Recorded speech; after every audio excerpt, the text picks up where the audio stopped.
Y'all gotta hear this story. Probably one that was never told. Well, there's this center called Leslie Freeman Daycare Center. It's on Pennsylvania Avenue and Dumont Avenue, right across the street from a high school called Thomas Jefferson, in the East New York section of Brooklyn. Let me tell you about this center. This center has some dudes that used to be out of it, and man, things are lost. Why am I so lost? I'm so lost. I gotta light up this. I can't find my cigarettes. Anyway, I'll make this suffice. But anyway, in this little school, Leslie Freeman Daycare Center, there was born a group of karate students. Now, actually, we studied from the Korean style of karate. This is the fighting technique which our teacher transferred onto us. Korean style fighting. Yes, all you Koreans feel proud. Because out of these little 5 dudes, after we had been practicing and training with him for about maybe a year, I'll say, a year and a half, he started testing us. You know, because we used to always brag and be about how nice we was. Because actually everything he used to teach us, well, I didn't do it, but the rest of the students, oh, they used to go and practice that shit on like people out, every day. They used to fuck some niggas up. Well, not beat them up, because our teacher, he taught us to have respect with it.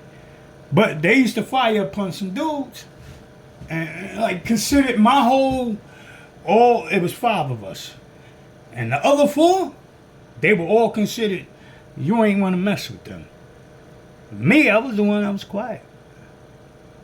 Never bother nobody. But my teacher saw something in me that I was great by.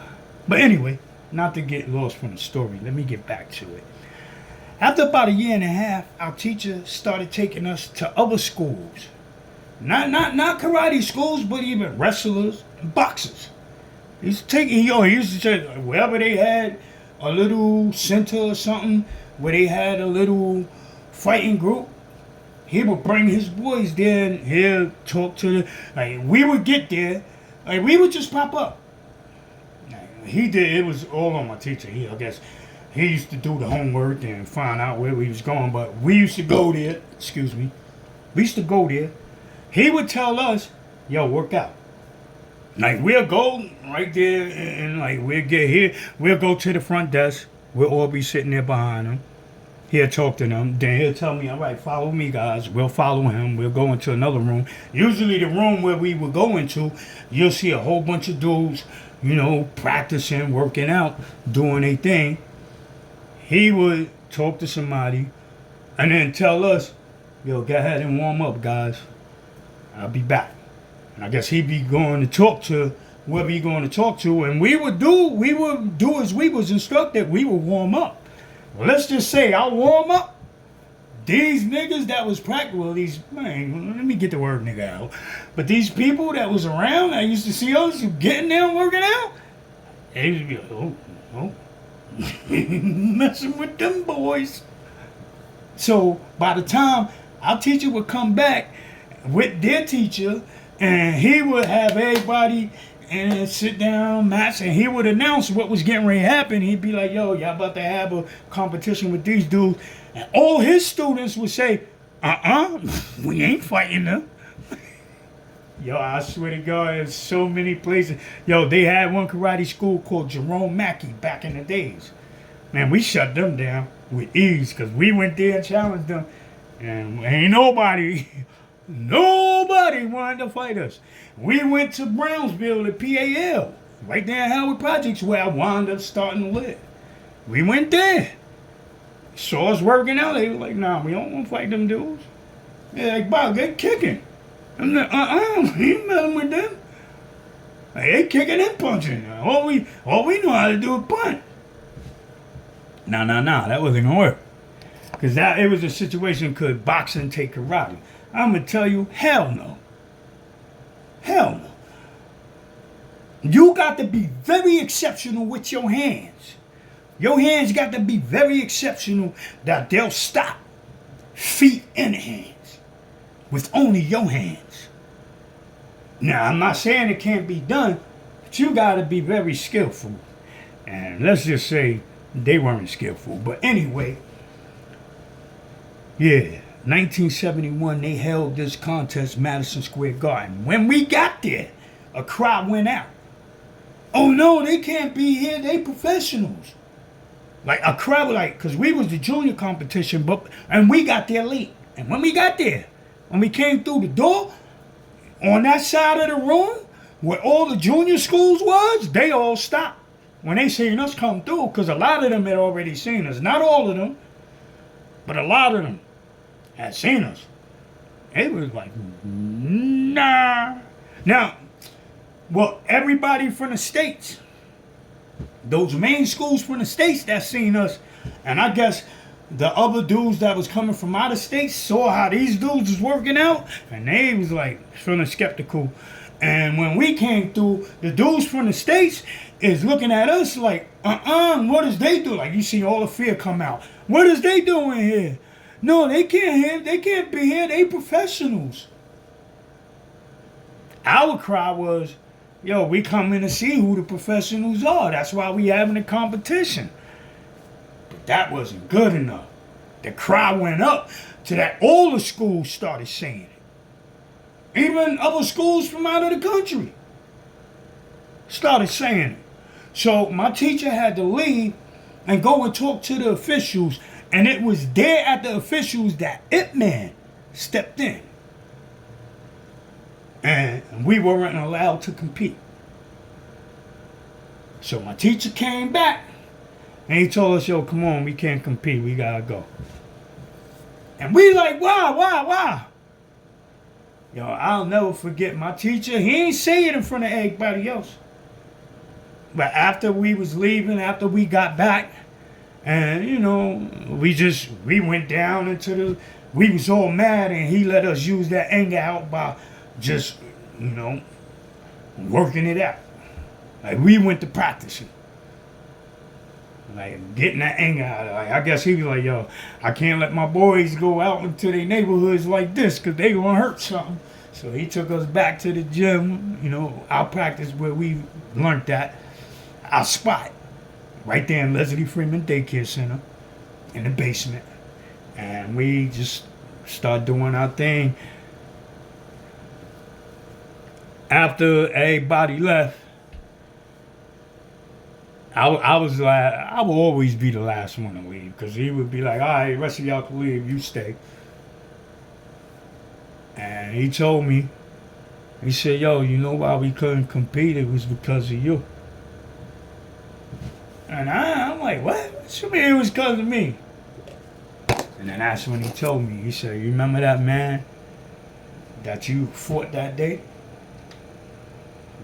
And I said, yeah. He said, it was because of him. And he said, nah. We professionals. That's what he said.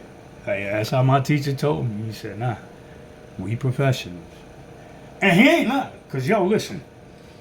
They used to always say that I was number one in the school. But I used to say everybody else was better than me. I would say I was the weakest one of them all. I can't beat these motherfuckers. Yeah, tear my little ass up. And I always felt that day until one day, and not with none of them, but till one day, Kim Walker, whom you became my girl, and then Daryl Hines, God bless the dead, made you not be my girl no more because he put a knot on your head. And I laughed. And you thought I was laughing at you. I wasn't laughing at you. I was laughing at I was picturing what I was about to do to his head. I was going to put, and I did put. Like, you had one knot on yours. Daryl had a couple on his when I got to him. Oh, yes, indeed, Kim Walker. And if you're still out there, yeah, it's me, Tim, from PS 174.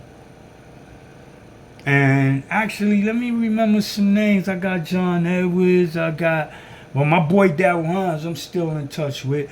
Doreen Thompson, she became part of my family. Wanda Rosado and Ephraim Consul. Yo, I got on probation. It was a dude that used to be in my class that was now a probation officer. And his name was Ephraim Kasul.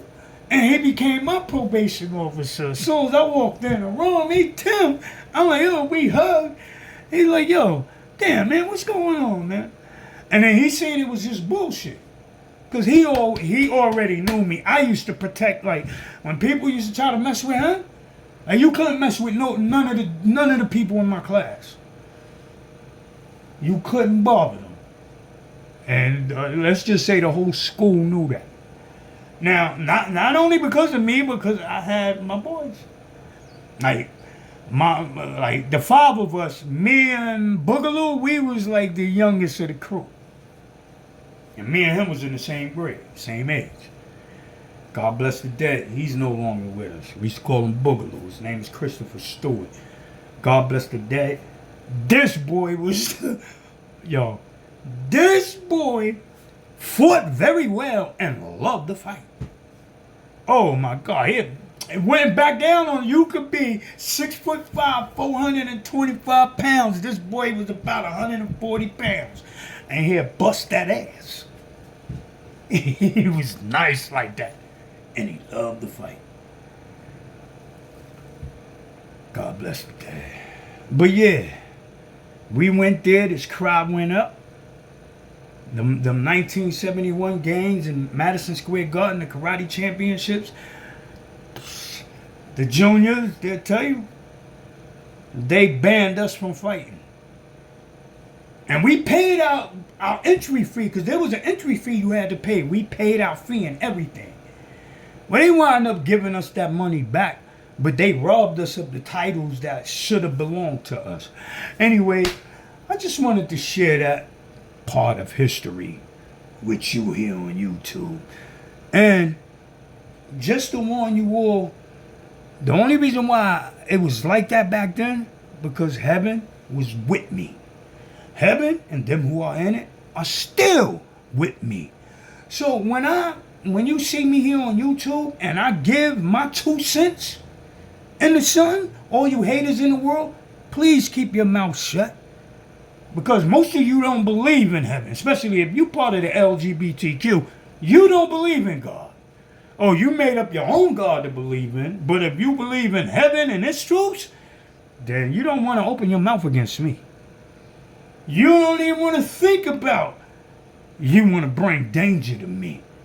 For I tell you that them who are in heaven shall not be kind. I love you all. God bless. Oh, just a video. Part of my book that I'm soon to drop. Love you all.